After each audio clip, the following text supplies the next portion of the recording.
read you the first chapter right here. I hope you find it humorous and fun. This is called The Noise in the Universe. In the magical year of 1987, a certain trio of wizards concluded a great quest.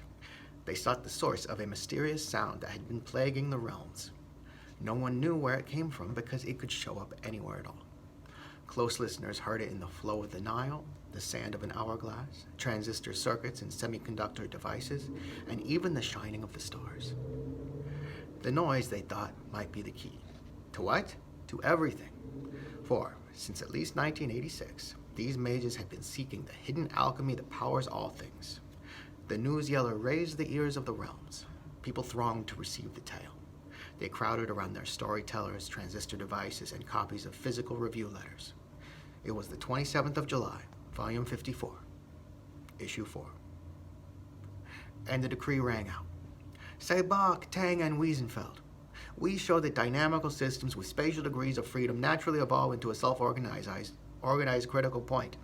1 over F noise can be identified with the dynamics of the critical state.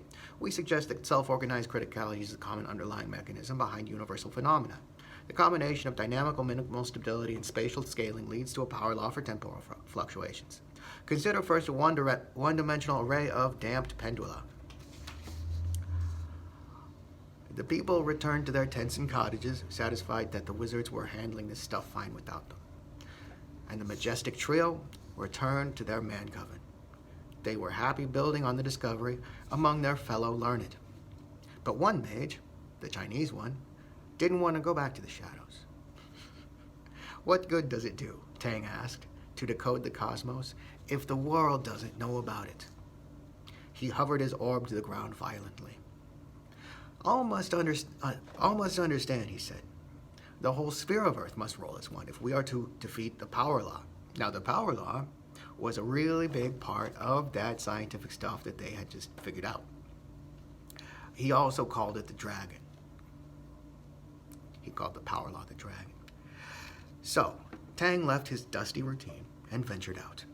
He went from city to town, beseeching in public squares and toilets. Hark, he cried from atop the biggest butter box he could find.